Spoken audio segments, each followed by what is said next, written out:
Good day, thinkers, thought leaders, progressives, and dreamers. I'm Craig, the writer. Wait, that's not what this is. This is from my Patreon, my exclusive video diary. Get a behind-the-scenes look of my life with my friends, family, behind-the-scenes recording of So Much to Say podcast, and the Queen's Supreme Court live show. You done poofed, girl. You in the chair. Poof. There's even a subscription level for aspiring writers. My Patreon video diary is just $5 a month. I'm in here starving. Let me tell you what this bitch. And what information do you know, Sydney? The phone number. I just thought they were just interviewing me, asking me, general questions.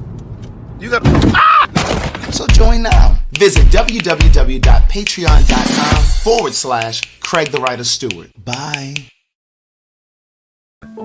I was involved briefly with a married man who believed he had the courage to leave his wife to be with me and to live his truth. This isn't the typical story of a married man promising to leave his wife for a secret lover. Rather, this is a story in part about a gay man who knew he was gay before he got married, but chose to marry a woman because he didn't know how to break free. Rocky and I met on a gay social media site 3 months after I returned to the East Coast to live, and just 11 months after he was married. At the time we met, he was living and working in Dubai as a contractor for the government on a military base, while his wife was stationed in Tallahassee, Florida, where they had a home. In one of the first messages he sent me, Rocky shared that he was married, but that he had regrets.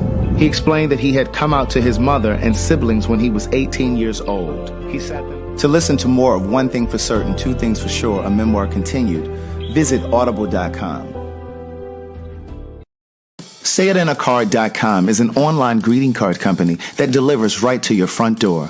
Visit our website, www.sayItInACard.com. You can read the cards, order the cards, and we ship them directly to you. If you feel it, we say it in a card. We have breakup cards, troubled relationship cards, troubled friendship cards, and of course all of the traditional cards as well, from birthday to Mother's Day. So again, visit us at www.sayItInACard.com. Free shipping for a limited time.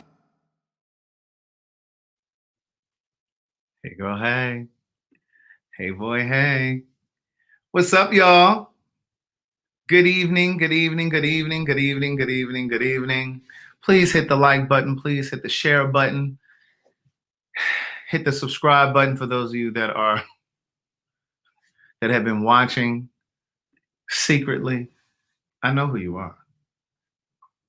I know who you are. Hey, Shauna Reed, Monquetta, Ladybug, Bianca. Hey, girl, hey.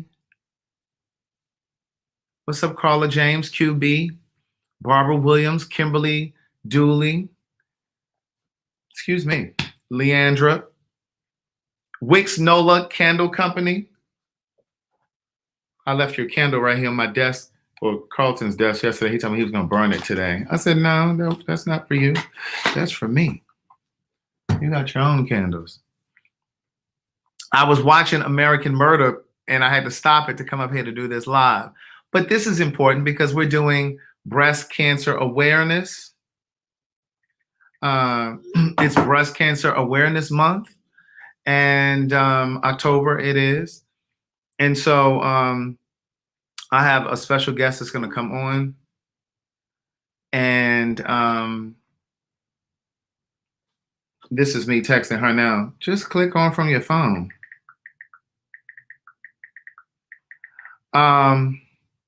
And so she's going to share her story.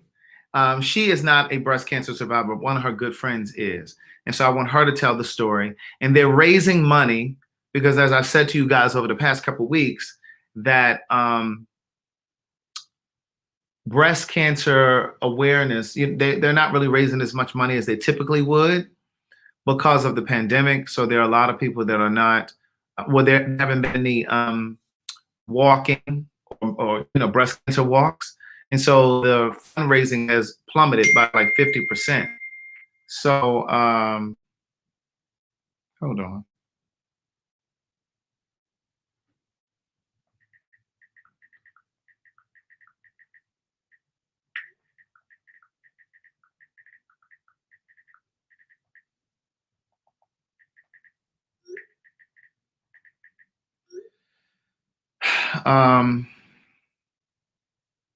Yes, this is the link right here. I have the link in the caption, in the description, for those of you that want to purchase sweatshirts. I'm going to show you guys a picture of one of the sweatshirts. I know some of you are survivors, or breast cancer survivors, and so the money from the proceeds from this sweatshirt, and there's another sweatshirt. I have a different sweatshirt from the one that I'm going to show you guys right now. I have a different one, but it is at my house, and I forgot to bring it. But this is the oh, it's not going to let me put it up. Hold on.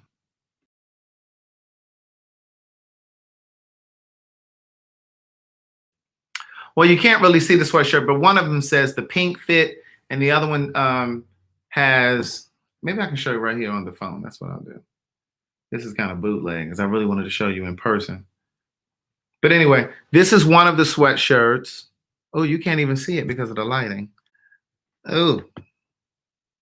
Anyway, it's a hoodie, and you see the cancer ribbon, and the words, and from that ribbon says muted mayhem. And then the other one says the pink fit.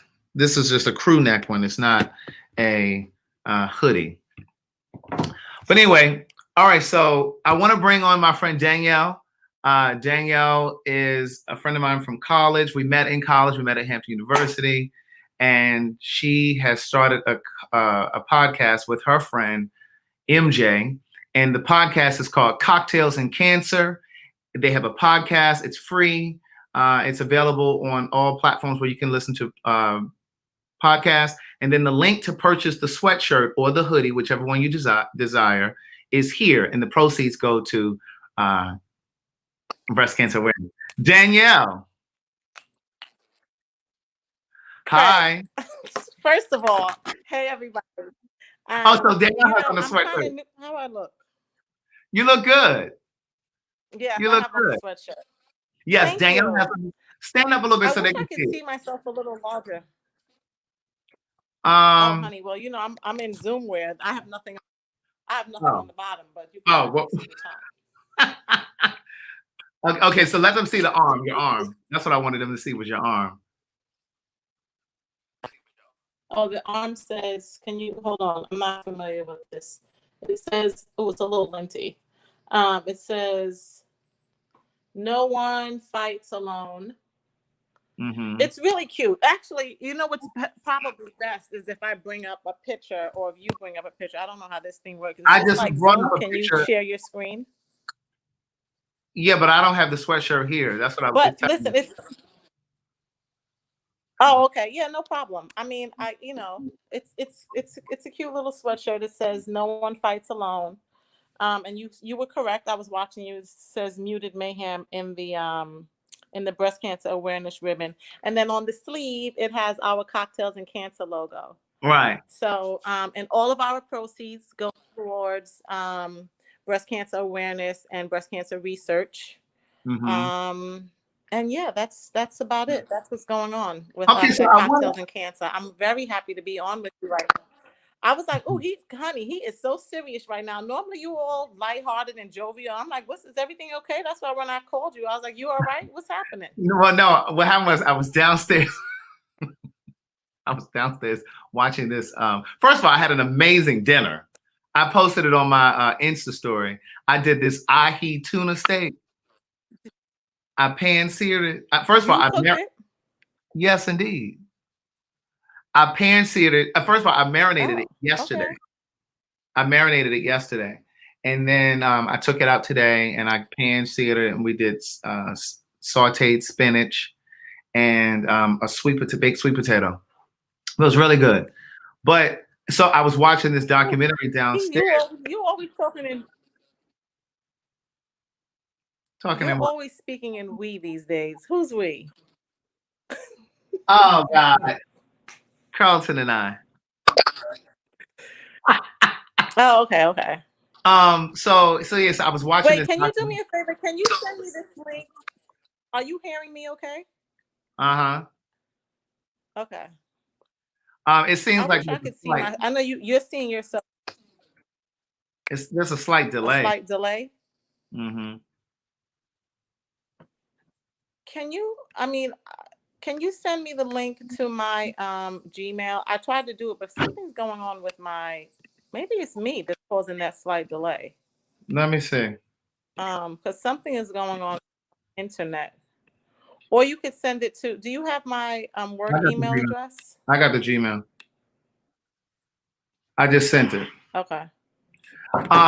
But how much is the Thank you. sweatshirt? Let's tell them that first.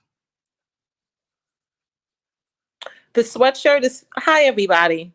Thank you so much for having me on the show today, Craig. I'm very happy to be here with you all, and to be here with you. I'm also. You're following. I love them because they love you. Okay. He's always like, girl, they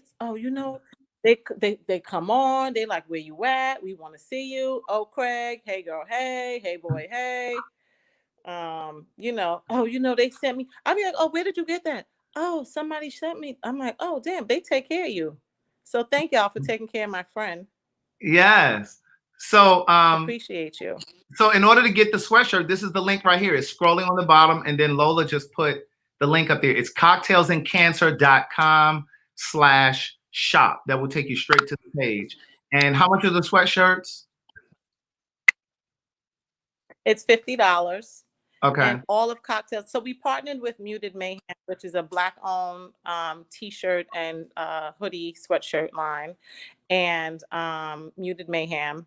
And we asked them if they would, because they had already started making these sweatshirts. And then, we went into partnership with them. So they added our logo onto the sweatshirt. So it's $50. And we thought it was a great way to raise money for breast cancer awareness, specifically because this year funding is down about 50% as a result of the pandemic. And to be quite honest, it's been, I had a little bit of difficulty in the beginning asking anybody for anything in this climate because there's so much going on. And I know that so many people are suffering and that just mentally we're like challenged. And even in all of our new challenges, people are still dying from cancer every day. And so we have to fight multiple fights at one time. And this is a fight that I'm dedicated to fighting. Black women die at an alarming rate, and it's greatly disproportionate from breast cancer. And one of my best friends, Michelle James, who is also my co-host at Cocktails and Cancer, she's the reason why Cocktails and Cancer even exists. She is a breast cancer survivor. And we started this podcast because 3 years after she was diagnosed, she just decided that she didn't want to be silent anymore. A lot of people had no idea that she had cancer. And she just wanted to tell her story and help save other women. And so we started this podcast and we've been going full steam ever since. And I'm so thankful for her fight and the fight of others that I've dedicated a great portion of, my time and my days and my life to fighting this fight with Michelle and so many other women who are suffering or have suffered from cancer. The thing is about cancer is all of us have been touched by it in some form or fashion. Even if you don't have it, somebody who did, or you know what I mean. And don't get it twisted, men get breast cancer also. And this is not just about breast cancer. I mean, this is Breast Cancer Awareness Month, but cancer period, and so much of it has to do with early detection and our diets and, obesity. I'm a big girl, but mom's on her way down. Okay. And speaking of diet, like dairy is connected to a lot of cancers because and I talk about this all of the time, because dairy creates inflammation in your body. And a mucus, I should say, mucus. And then the mucus becomes inflammation, and inflammations are attached to a lot of different cancers. So that's why I'm always talking to you guys about that. Right. And I'm also talking to you about sea moss because it helps fight mucus in your body. It removes mucus from your body. If you add a little sea moss to your smoothie or to your soup or whatever it is that you're eating, or you do your celery juice, because celery juice is a natural detoxifier and it also removes inflammation and stuff from your body. But go ahead. Yeah, no, I mean, CMOS is something that I actually, sorry guys that I'm moving the phone. I'm trying to bring you up on my computer. I know Craig is like, this girl. Oh, no. Because he's been practicing with this. For some time. He's been practicing these, I'm sorry? For some time, yeah. What? For quite some time. I mean, before there was a live, Craig was going live with himself or with a friend of his, because he would call you on his iPad and have conversations like if he was sitting on Oprah's couch. That was always the thing. He was practicing his I knew I was diction, always ready for my his delivery, his head nods, when he's in agreement or when he's in disagreement. It was always very, like that. So anyway, and I'm the exact opposite. So let me give them just a little context. So Michelle had been diagnosed with breast cancer. What we were saying about 5 years ago or something like that. And yes, I want you to kind of share with them how you found out and how she wanted just her network.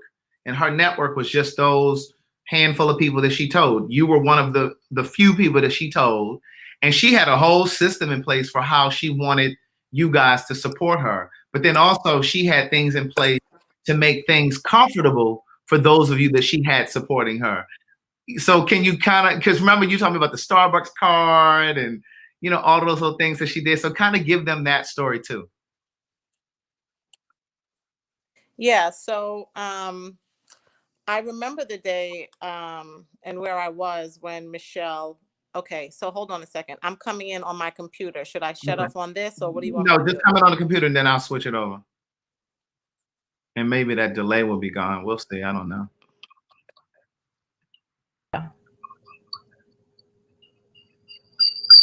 Ooh, job. Okay, how about that? Okay, that's good for me. How is it for you? That is better, and it's not. There's no delay now. Okay. All right. So tell them. Go ahead and give them the story. Okay, so Michelle and I have been friends for almost 13 years now. We used to work at Essence Communications together, and after she left Essence, whatever, we were still friends. I was still at Essence, and she called me one day and she was like, I'm going to the doctor. I, felt something in my breast while she was taking a shower. She felt it herself. So ladies, make sure that, once a month you are in the shower and you're feeling your breast in addition to getting your mammograms. But so she feels something in her breast. She goes to the doctor. The doctors tell her that because I believe it felt a little tender or she felt some soreness to it, that normally if you feel tenderness, it's not cancerous, right? That's what the thought was. And then a couple days later, we found out that no, it was in fact cancerous. And I cried. I didn't know what to do when your friend tells you that, she has cancer. Shortly thereafter, she went into action because that's just how Michelle is. She, told us what she was going to do. She had all the, the meetings with the doctor. And then it was like, okay, I have surgery on this day. These are the people that know. She sent out like an Excel spreadsheet. Here's when I'm having chemo. Here's your day. Here's your day. Here's your day. And it was, maybe 10 of us at the most that knew what was going on with her. She, it was her close community. And I'm sorry? Her tribe. Her tribe. Yes, her tribe.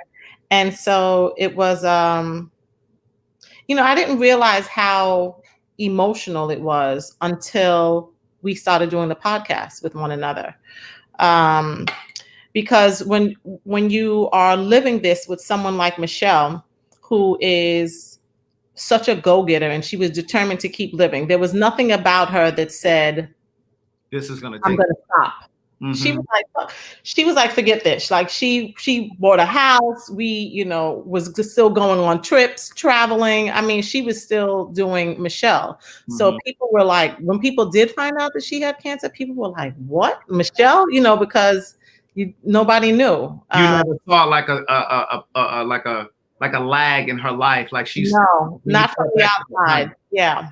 So just for clarity for the people that are watching, because I know the story. So when she sent out this Excel spreadsheet, she had dates where she wanted you to go to certain doctor's appointments or somebody else to go to certain doctor's appointments, the dates that she was going to have, come out of the be in recovery. But not only did she have dates and have, you all show up at different times, but she also had like Starbucks cards. So on the day of her surgery, you first of all, you were only supposed to have a certain amount of people there, but more than that, we went to the surgery, and while we were waiting for the surgery, she had given us these gift cards before she went in, these Starbucks gift cards, so that we can go get coffee while you're waiting. Treat while we were waiting for her to come out of surgery. I mean, that's real fancy. She's a classy act when she wants to be, because she's not when she wants to be also, but she's a classy act. Uh-huh. And that was a lot to me. And inside of the card said #MJ Strong. For those who don't know, MJ is a marketing genius. So even in her fight with cancer, she was still marketing how dope she thinks she is and how strong she is, which I totally appreciated. And so, she came out of that surgery, and I mean, she came out kicking like she went in. She did not miss a beat. And that's not everybody's story. That's just who Michelle is. But she's so grateful for all that she learned along the way, especially when you look at like places or organizations like the American Cancer Society and how willing they are to support people. I mean, they do things like if let's say that you are coming to see a doctor in the New York City area and your family needs to come to be there with you. They offer lodging. They offer, ways for people to get to and from the hospital or to and from wherever you are. There's so many different things that the American Cancer Society offers to those suffering from cancer and their families. And then you have to think about, what about those people that don't have a tribe? What about those people who are living a life alone? Which also gets me sometimes, because I'm so fortunate to not be living a life. I'm so fortunate for my tribe and for my friends. Craig is absolutely in my tribe. But yeah. Hi, Kimberly. Oh, I will definitely keep you in my prayers, Kimberly. Thank you for joining this evening. So once MJ, I guess, went into remission, there was some time after that you guys decided to start this podcast. So she wanted to so she came to you and was like, "Hey, let's do this podcast." Cancer. Cocktails and cancer. So 3 years after, one morning on her 3-year anniversary, she called me and she's like, "Hey, listen, I've been thinking about this. I want to start a podcast and I want you to be my co-host." And I was like, okay. I mean, there was nothing to it for me. And anybody who knows MJ is, once she says that she's putting her mind to something and she says she's going to do it, she's going to do it. And, we developed this podcast, and the reason it's called Cocktails and Cancer is because when MJ was diagnosed with cancer and when she started going through chemotherapy, she asked her doctor, "Can I have a cocktail? Like, can I still drink?" And it wasn't because she's this big time alcoholic or anything like that. It's because drinking is part of her. It's about being social. Like, we said on the show, I've said before that, cocktails are often associated with life and living, and cancer is like the antithesis. It's associated with death almost. So it was this, it's like for her, it was the exact opposite.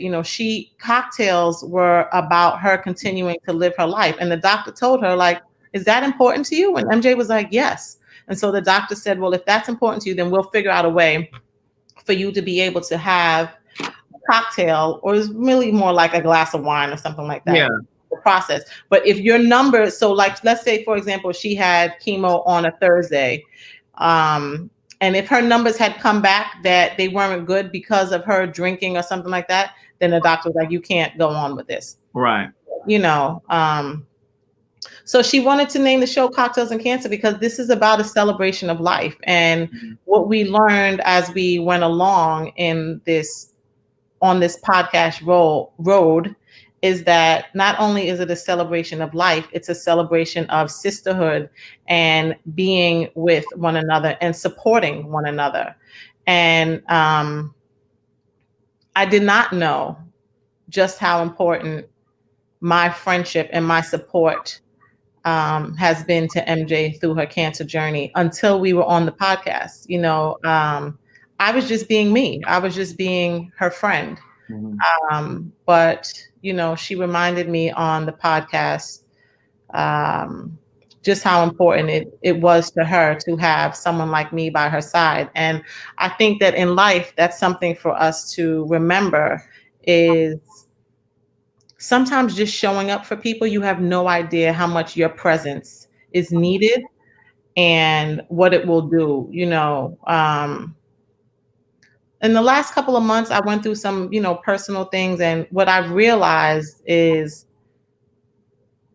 friendship is a very interesting, it's a blessing. Friendships are blessings, but they are complicated and not complicated. And if you break it down into its simplest form, when you think about what it is to care for one another, sometimes we get so caught up in living our lives that we don't find the time anymore to care about our friends.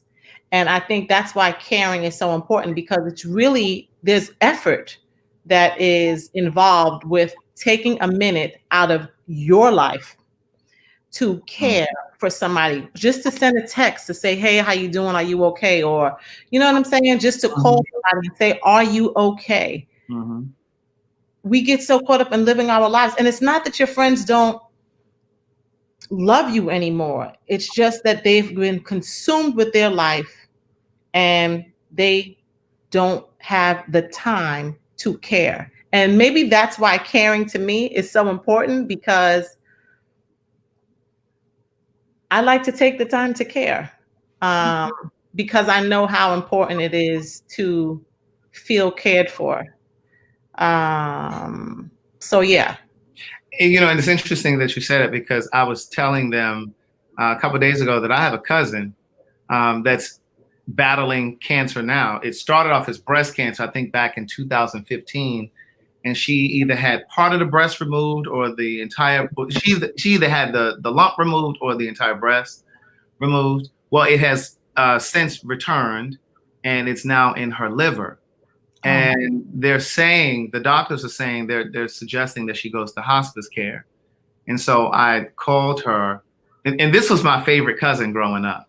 Like, this was my favorite cousin growing up. Like, she was the first. Like, she was the first to go to college and finish. My mom had taken some classes, but my cousin was the first to go and finish. Is she in the book? She is. She's in the book. She's the one that had the nervous breakdown after the relationship, you know, she had. And, you know, but, you know, a lot of my family tends to think that she had this nervous breakdown because of this relationship. But I think that she had a breakdown because her plate was so full. You know, she was a full-time college student. She was working full-time. You know, she was paying her own way. And and then she had this relationship that became complicated. I think it was just so much. And it overwhelmed her. And so, but she's in the hospital. And so I spoke to her the other day. Like, my mom just said it so casually, you know, she's in hospice. I said, wait, what? Like, I didn't even know about the breast cancer. And I said to my mother the other day when she told me, I said, girl, you call me and tell me about everybody's power who's off, who don't have hot water. But you didn't tell me this, you know. And so I called her again today, my cousin. I called her again today. I was on my way home, because she had said to me the other day when I spoke to her, she was in the hospital. She was not in hospice yet, which is opposite of what my mom has said, but they're recommending that she goes to hospice care, but she's resisting. And so she said to me when I spoke to her the other day, she said, Craig, I'm coming out of here. She said, they're going to discharge me and I'm coming through cancer. And she said, I'm going to be out of here by Sunday. Well, today is Tuesday. And something said, call and see if she's still at the hospital. So I called, she was still there and she's still in good spirits. And today we were talking, and from what I've been told, she's not really listening as much because, like I said, she's resisting going to hospice care, and she's saying she wants other opinions, which I think if that's what you want, then, you have to take charge of your health and do that and ask for that. But I also think that there's a fine line between being optimistic and being in denial, and she has a daughter. Honey, that's true in life, in health, in relationships, in love. Period. That's across the board. Yeah. And, and I just think that she needs to start. So today was me calling her to have an honest conversation with her about putting things in place because she does have a daughter. She's an only child, who's an only child. And, it's important to make her daughter aware of life insurance and any savings accounts that you may have. You know what I'm saying? Like, I don't know if you remember, but when we were at Hampton, like I took a course senior year called Death and Society. And in that class, we just talked about how Black folks especially don't really talk about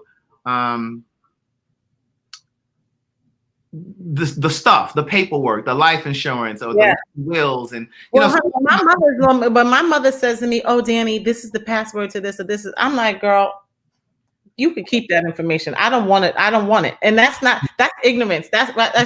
It's denial. It's denial and fear. Yes, it's denial. It's fear. It's I don't want you to ever be sick. I don't want to have to know that information. Yeah, my mom and I we're having these conversations now. Like she mailed me the will.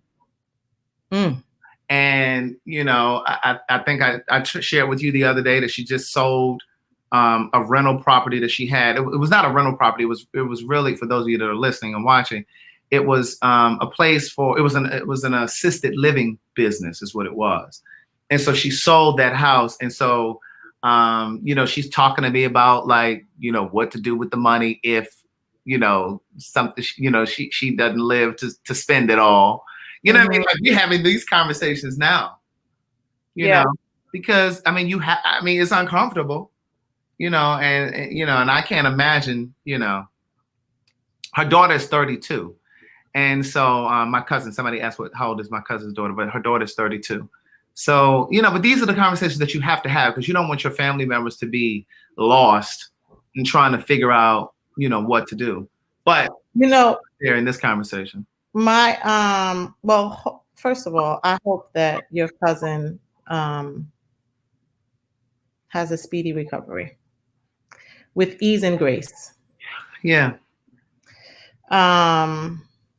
Michelle said that the reason why she told the few people that she did and the reason why she invited us to her chemo sessions, in addition to her obviously running company, she also said that she didn't want us to be afraid if we ever had to experience this. She wanted us to know what cancer, what the journey, what chemotherapy looks like so that it wouldn't be foreign to us if any of us ever had to deal with something like that. And even if you never have to deal with it, if you have to be a care provider for somebody else. Yeah.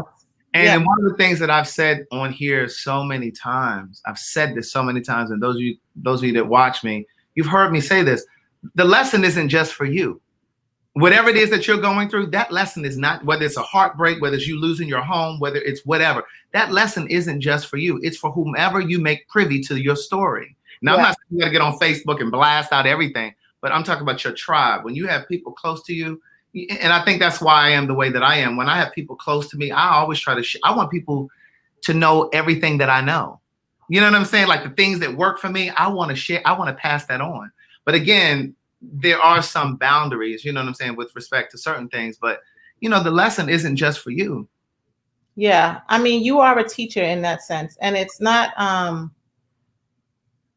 living that type of life, Craig and I have a friend in common who says that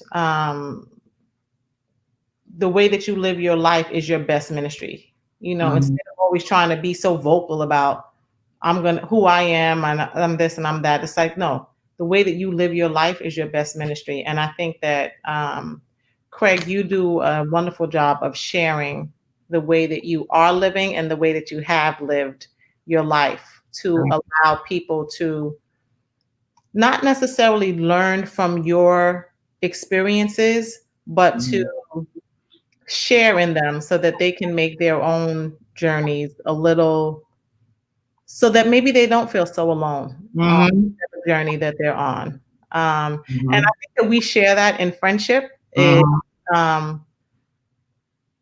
the ability to emote and express. Everybody can't feel.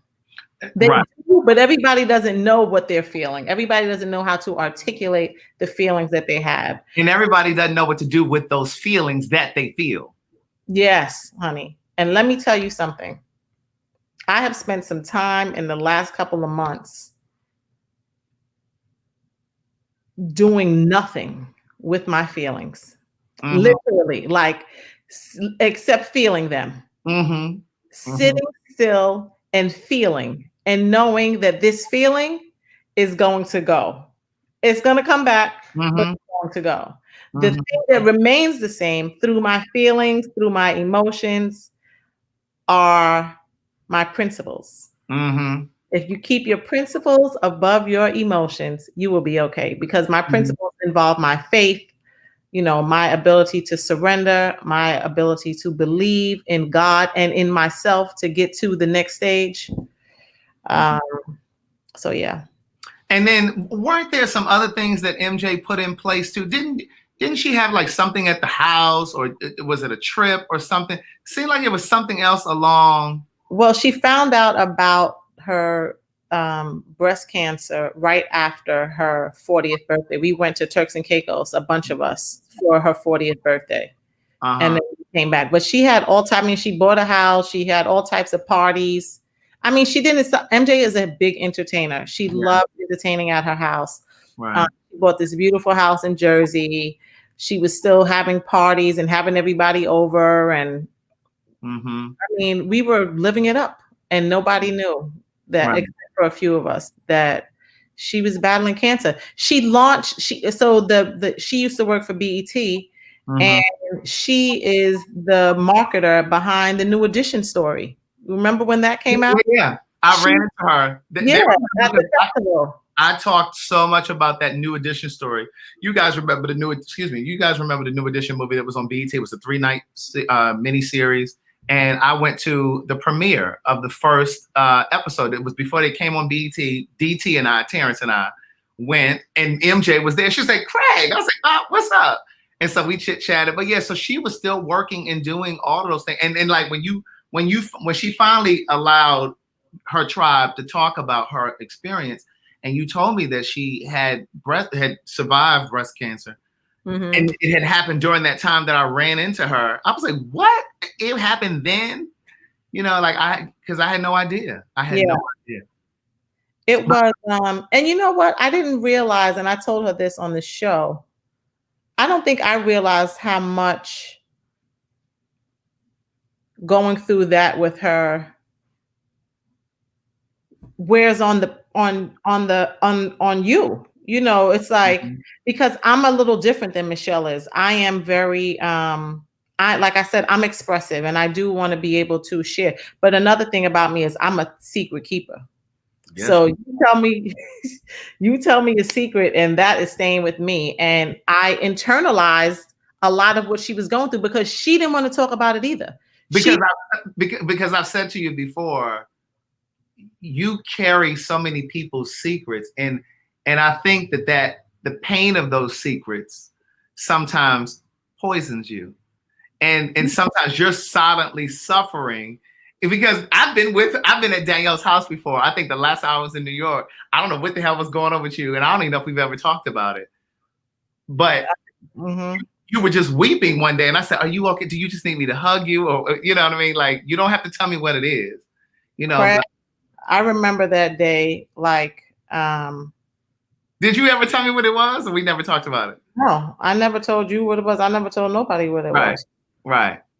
But yeah, and so I was in fact hold on, I'm sending this to my goddaughter right now to see if she could join. Because I was supposed to call her back, but I didn't get a chance to before we got on. Yeah. I mean, it's interesting that you say that sometimes other people's secrets can poison you. God. Because you need a release somewhere. Exactly. And that's the point. It's like, it's not that you're trying to gossip, but sometimes that secret is so heavy that you just need to come from up under it, and you need to be able to share it with somebody. Well, yeah, I went to my therapist. I hadn't seen my therapist because, you know, I used to go to therapy all the time, individual and group. And then because of where my job was located, I wasn't able to get to him the way that I wanted to. And I had stopped going to see him for a while. But when that happened, that particular moment that you're talking about, I told him, like, look, I need to come in here because I needed to tell somebody in confidence. Yeah. And I went to him and I told him, and I'm laughing because I had therapy today via Zoom. He said, we were talking about my growth with my relationship with my father. And I was smiling and laughing, talking about my dad because things are so great, you know, between us now. And my therapist said, oh, I worked so hard with you in that journey with your father, you know. And he said, he started laughing. He said, I had to go to therapy for being your therapist. He was like, I have PTSD. And I just had to laugh because even the therapists need therapy. Even healers need healing. Even healers need healing. Okay, get into that. And that is exactly what happened with, like, what you're saying right now about poison. And I don't want to look at the secrets as poison because there's such beauty in being able to be a secret keeper. There's beauty. Well, maybe the word isn't poison. Maybe it's painful.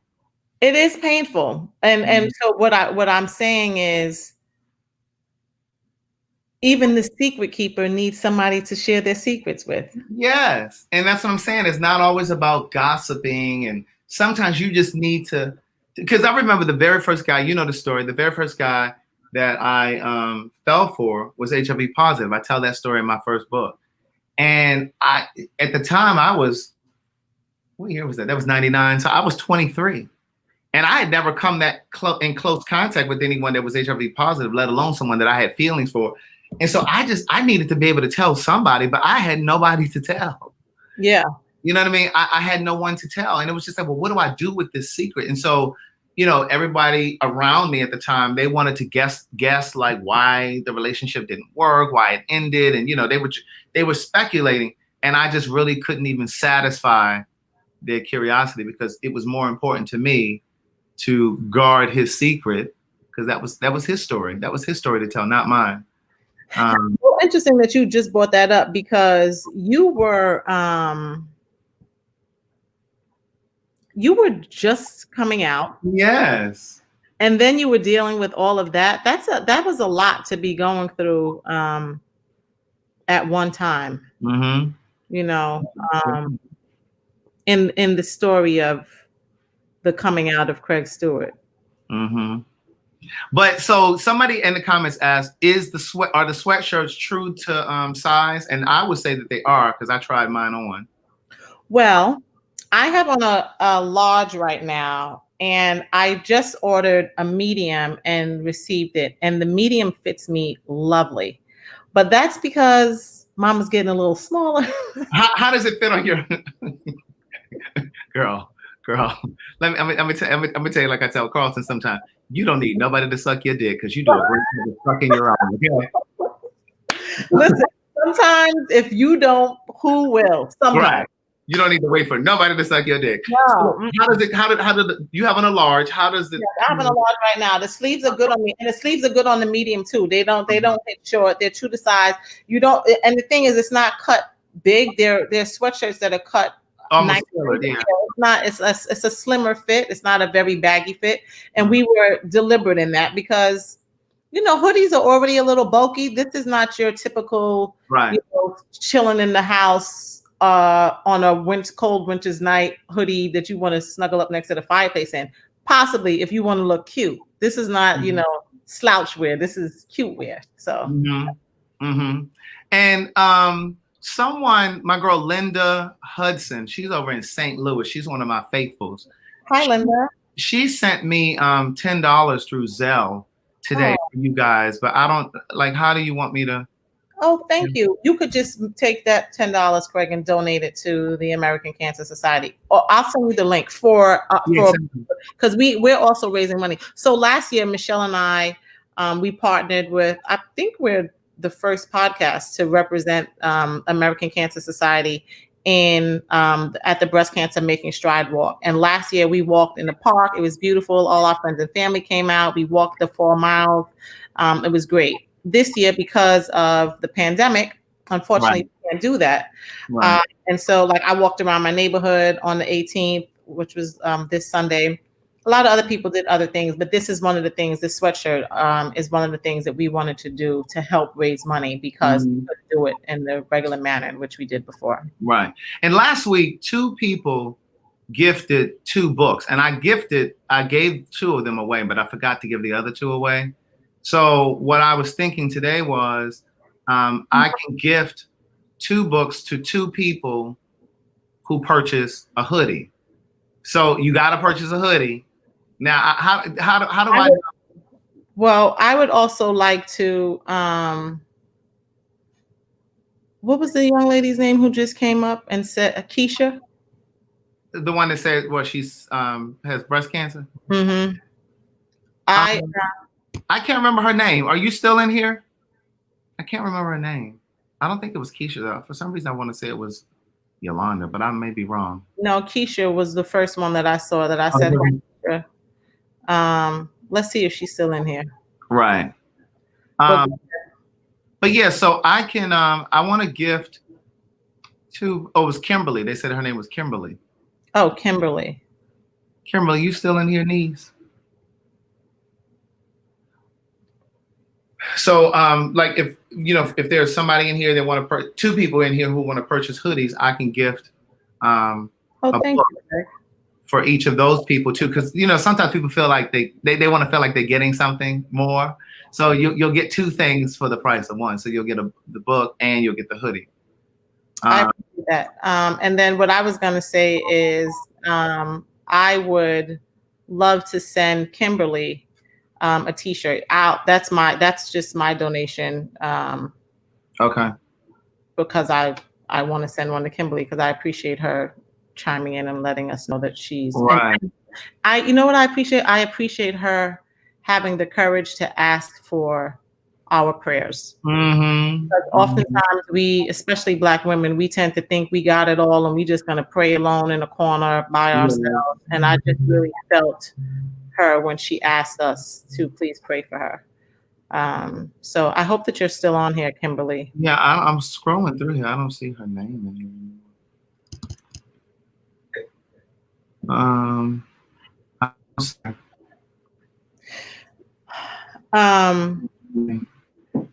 Yeah, that hat looks cute on you. Oh, thank you.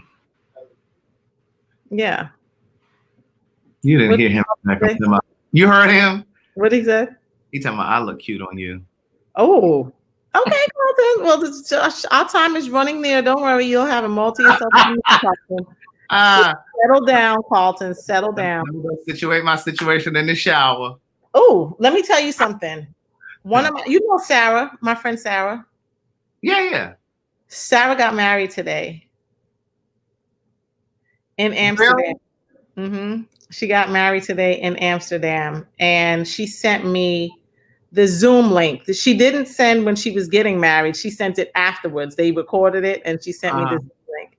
And honey, listening to her and her husband recite their vows. Mm-hmm. I was in here in front of my computer weeping. You hear me? Really? And they were so beautiful. And I cried so much because, you know, I told her she called me back because I didn't call her back right away after I was watching it. And she said, I said, Sarah, I was crying. And she said, I know. I said, no, I was like weeping. And she said, I figured. And I said to her, when you love your friends the way that I love my friends, you want for them what you want for yourself. Mm-hmm. And after hearing Sarah and her husband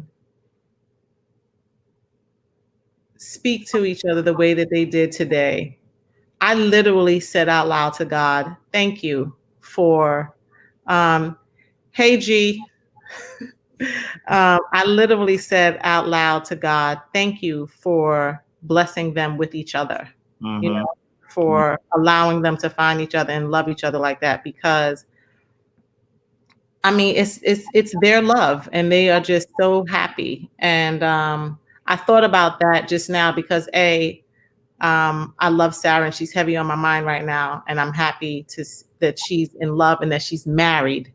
A man who genuinely loves her. He ended his vows saying, I will love you endlessly. And I was like, God damn. But see, also the beauty in that is that God allowed you to witness those vows and to witness their love, because now you have been reminded of what's possible and what you can have. Yeah. Well, it's so funny that you say that because that's what he said to me when he was like, when she called me back and he was talking, he said, Sarah was like, D, you know, love always wins. And she said, don't ever settle. And he said, don't you ever settle for anything. It's true. And I was like, I won't. But just now when Carlton said, I look good on you, and you started and you started grinning from ear to ear, Carlton does look good on you.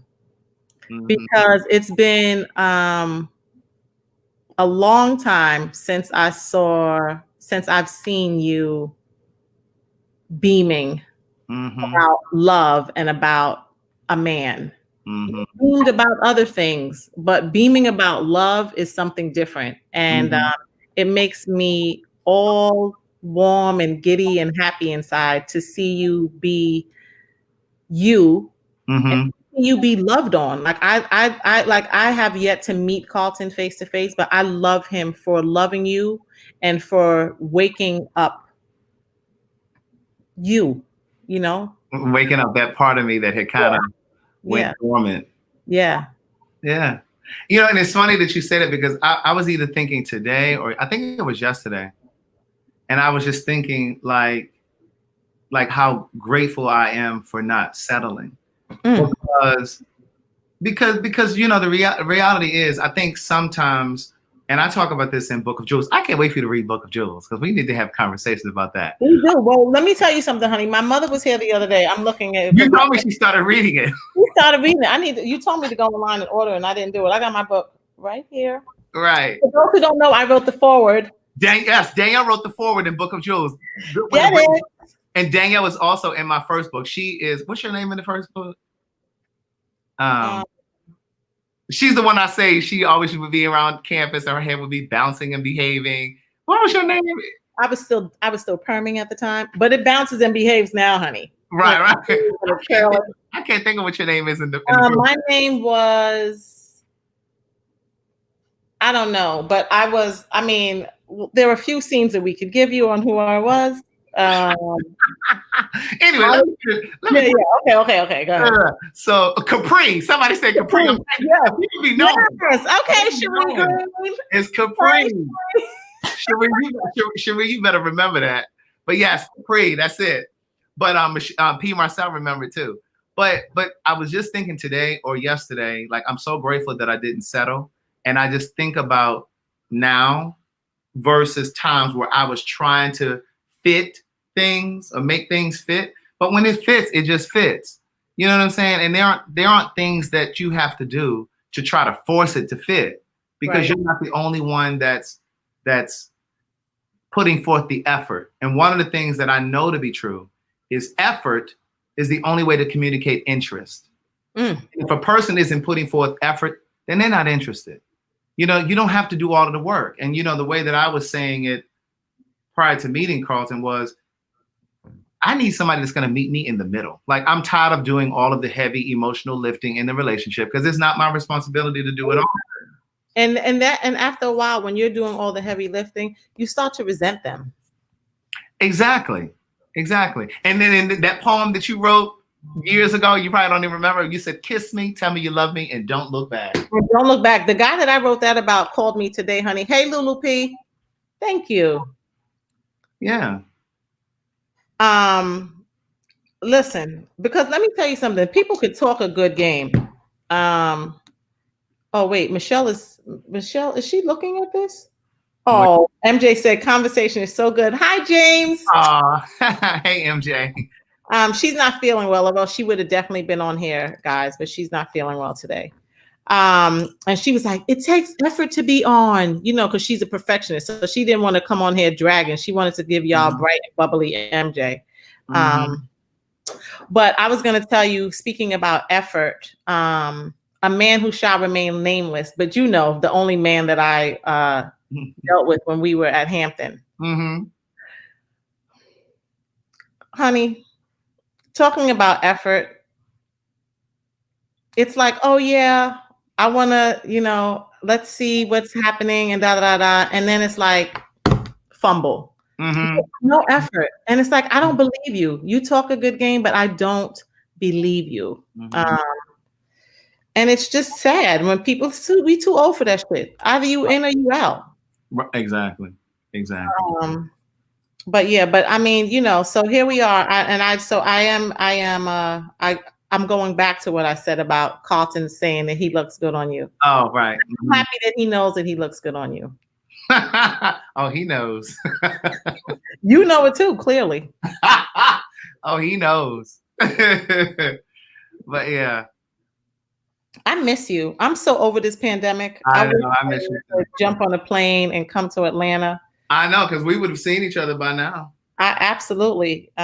We would have. Yes, we would have. I would have had dinner with you in Carlton or been over there. But going back to Sarah's vows, when you were saying that, they were so nice and they were so, I just imagine me writing my own vows, baby. When I tell you, this is going to be my best work. I bet there's not going to be a dry eye in the house, including you. I hope that you could get through it. Yeah, I know. I might. Yeah, because I would like that. I think what I would like to see you do when you write your vows, write them and put them away. Don't be rehearsing them and all of that stuff. Yeah. When you come again, it's just like you're so emotional reading it. It's like, damn, I'm impressing myself right now. You know what I mean? Like today, Sarah's husband was reading his vows. It took him a minute to get through it, honey. He was pausing and crying, and it was just so beautiful. And then at one point, she reached for his hand to like ease him through it. Oh, it was just because see, for me, because I've already started thinking about what I would say. I mean, I haven't But, hold on, I'm single, guys. If you know anybody that you want to introduce me to, Danielle is single. Yes, I am. But part of what I want to convey in my vows is the gratitude that I waited, that I held out and I waited for the perfect fit, the right fit. You know what I'm saying? I didn't settle. I didn't just jump the gun. You know what I'm saying? Like that it feels equitable. You know what I'm saying? I want to convey all of that too. You want to convey your gratefulness for waiting or your gratefulness for waiting and getting what you got? What I got and what I deserve. Yeah, well, there's a difference. Mm-hmm. I just want to make sure that in your vows, and your vows are going to be whatever the hell you want your vows to be. But in your vows, I want to make sure that your vows, honey, write your vows. Okay. What were you going to say? I can't tell you what your wedding vows should be. Write your wedding vows. I just, because when you said just now, you know, what you want to convey in your vows is that how great, one of the things that you want to convey is how grateful you are for waiting. And I believe what you're saying is that you're grateful for waiting and, like I said, and getting what you have received. That it's not, you're not, yeah, I think that's what I'm trying to say. I just want to make sure the message is not lost. It's bigger than the fact that you waited. No, right. No, that's just a piece. You know, that's some subtext. Yeah. Yeah. Yeah. Danielle was from Queens. They're asking what borough.